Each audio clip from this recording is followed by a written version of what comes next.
Martin and Arul, it's always a pleasure to sit down with you both, but for those who don't know you, could you please introduce yourselves? Hi, I'm Martin Meeson. I'm the CEO of the Axplora Group. Hello, and I'm Arul Ramadurai. I'm the Chief Commercial Officer of the Axplora Group. How do you see pharma evolving, and what trends are most relevant to Axplora?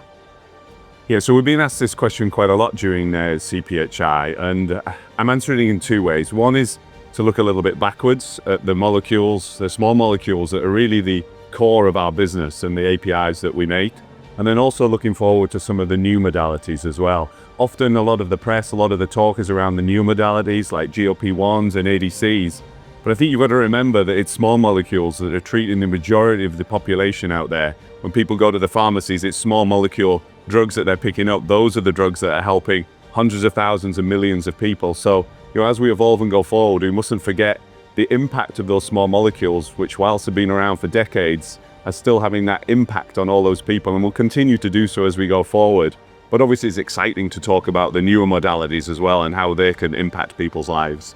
Axplora has a €100 million investment program, but what is the driving force behind that? Yeah, it's actually more than 100 million that we're investing. And look, at the heart of everything that we do are our customers. We talked about the patients that we serve. Customers are right at the heart of that for us, which means biotechs, pharma companies, and all our entire investment strategy is based on making sure that we meet the needs of the customer. So when we think about all our investments, whether that's in PharmaBios, in PharmaCell, or in Novacet, in all our businesses, we're always making sure that we are aligning with our customers on all these investments. We're doing some massive investments in our sites in France, in Italy, in Germany, and in India. And we feel that this is very important for the future for medicines that we're supplying in different therapy areas. Martin, you mentioned that small molecules have been around for decades, but I'd like to know if they're still central to your strategy.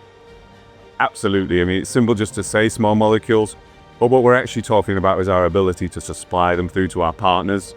And here you've got to be looking at speed, efficiency, and reliability. It's not just about having commercial products, it's about the ability to develop them quickly and then give our clients line of sight to be able to scale up for the commercial volumes that they need going forward. At Axplora, we have abilities across the range, both of development, commercialization, and ongoing commercial supply. So they're important drugs and they're an important part of the strategy that we have for Axplora as we look forward. What's Axplora's position in GLP-1 peptides and ADCs? So again, as Martin just said, these are quite hot areas at the moment, whether it's GLP-1s, whether it's ADCs. And, we're certainly part of the wave.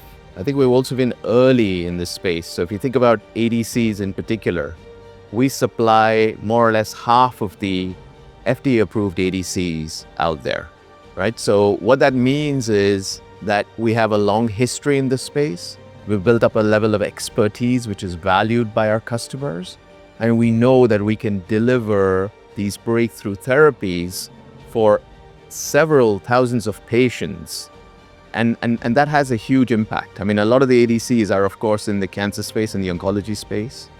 And if you look at the landscape, there's probably around 600 biotechs that are working on ADCs right now.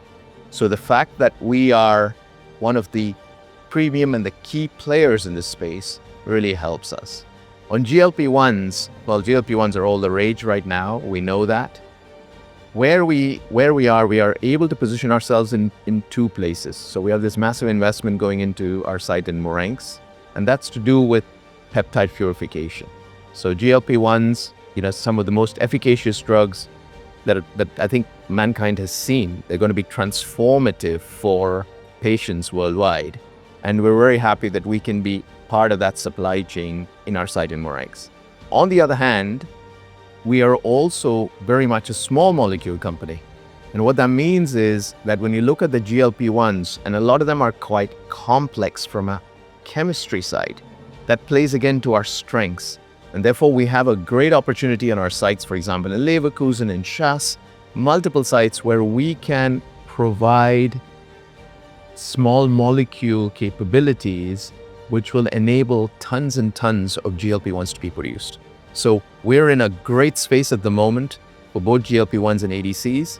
And we see our role very much as helping our customers to serve probably millions of patients over the coming years. Lastly, Axplora is here at CPHI 2025. What are you both hoping to achieve by coming here? Look, CPHI is always a very special event. First of all, it's an opportunity to showcase your wares, which is fine. I mean, we're always happy to welcome our customers to our booths. But I think one of the benefits of CPHI that I find is also just to map out and look at the landscape. We can see how CPHI looks today in comparison to 20 years ago. It's completely different. I think just the level of technology, the level of understanding of what's going on with customers, the offerings that we're now able to provide, just looking at the CDMO community as a whole is pretty damn cool. So I think one of the things that I find very, very rewarding here is also to learn from other people's techniques, from other people's technologies. And I think that helps us to become a stronger organization. Right? And of course, listening to customers, I can never stop on that one. How can we be the company that understands our customers better than anyone else? That's the biggest thing, and that's my number one expectation from this conference.